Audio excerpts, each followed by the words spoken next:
Rəşad qardaş, qardaş soruşur ki, məscidə daxil olmuşam və imam da ruku vəziyyətindədir, rukudadır.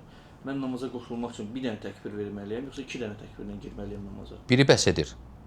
Bəzi alimlər deyiblər ki, biri bəs edir. Amma hansı şərtlə? Ayaq üstündə olsun. Təkbiratul ihram, ayaq üstündə deyəsən biri bəs edir. Bu rivayət olunub Zeyd ibn Səbitdən, İbn Omardan və 4 məzhəb imamlarından da deyən olub. İmam İbn Qudamə rahimehullah Muğni əsərində deyir. Amma hansı şərtlə?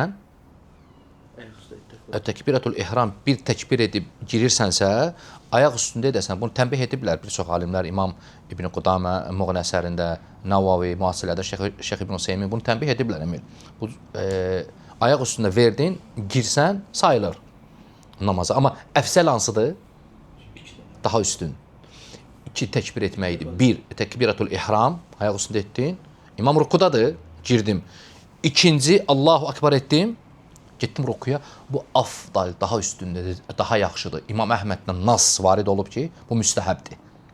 Bu müstəhəbdir. Ona görə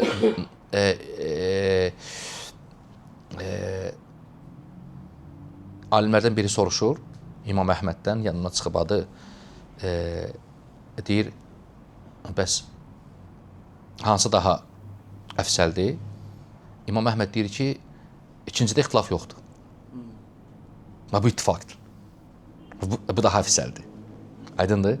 Və bu da göstərir ki, İmam Əhməd bunu müstəhəb sayırdı. Allahu aləm. Ona görə kim bacara bilirsə, 2 təkbir etsin, girsin. Yox, əgər bir təkbir edib girirsə, təkbiratul ihramı niyyət edir və ayaq üstündə edib namaza daxil olursa, problem yoxdur.